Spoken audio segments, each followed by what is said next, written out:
matter, last week, the nation saw several pivotal moments that shed light on the current state of the Democratic Party. Here in the Senate, as I mentioned, Democrats chose to filibuster funding for our national defense for the second time in 2 months. This funding was agreed to in the bipartisan bicameral deal that Speaker Pelosi and the Democratic leader signed onto just a few months ago. But now they've walked away from the agreement they signed and filibustered funding for our military commanders. So, Madam President, yesterday we saw the Iranian regime celebrate the 40th anniversary of the taking of the American embassy and the beginning of the Iranian hostage crisis.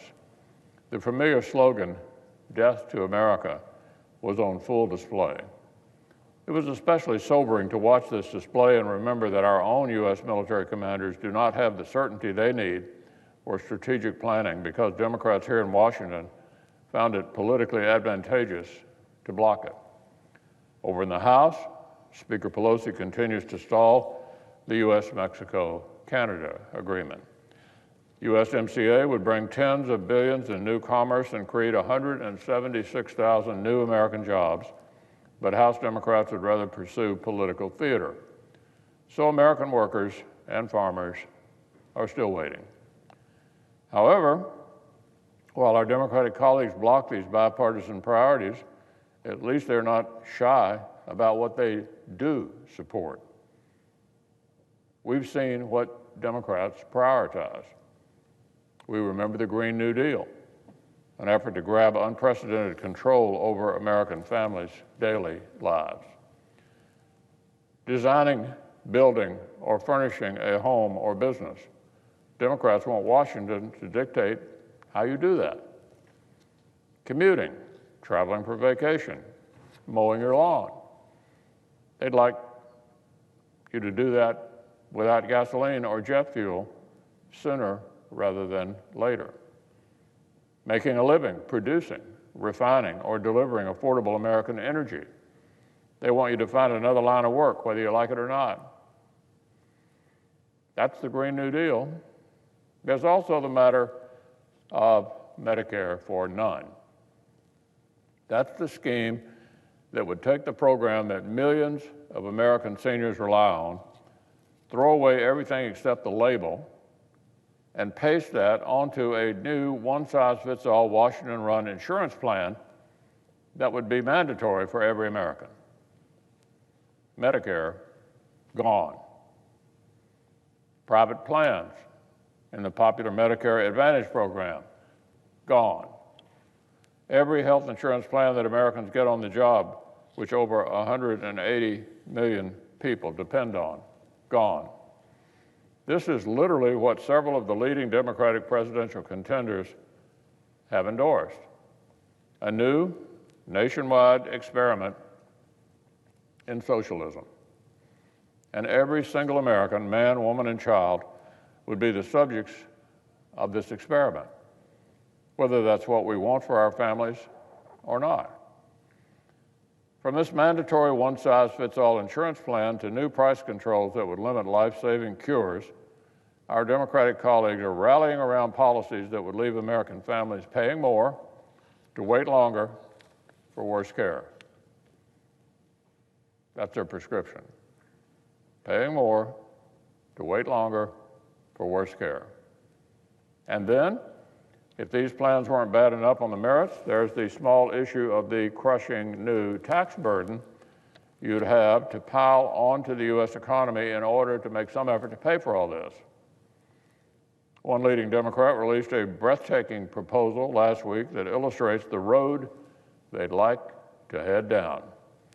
This candidate's Medicare for None plan on its own, notwithstanding all the other socialist plans, just the health care plan, would cost $52 trillion over the first 10 years alone. That's the candidate's own estimate. $52 trillion over 10 years.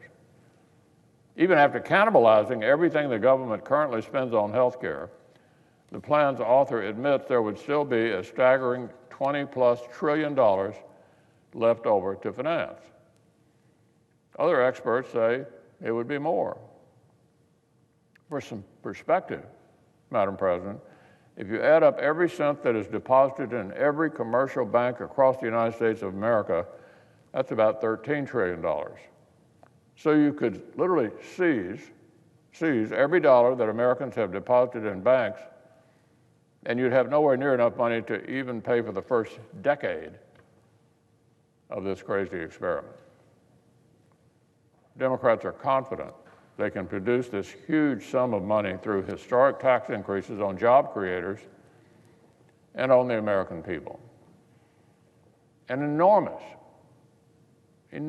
new tax burden dumped on the U.S. economy that would kill jobs, depress worker wages, and make America less competitive, literally for generations to come. At the exact time when Republican tax reform has made the United States more competitive and boosted prosperity here at home, Democrats want to take us backwards and make our nation a less attractive place to create jobs. Here's what Larry Summers, a former Treasury Secretary under President Clinton,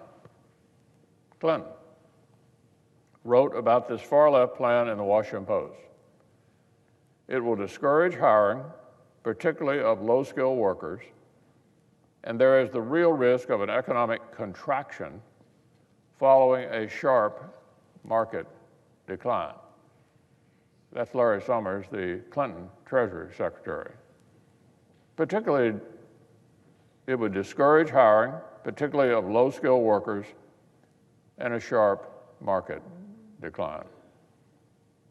So, in order to take away employer-sponsored insurance from 180 million Americans, Democrats want to kill American jobs and bring the economy to a screeching halt. Look, I would implore my friends across the aisle to put aside this destructive socialism and join us in the current work that needs doing right now for the American people. We have a landmark trade agreement that needs passing. We have U.S. Armed Forces that need funding.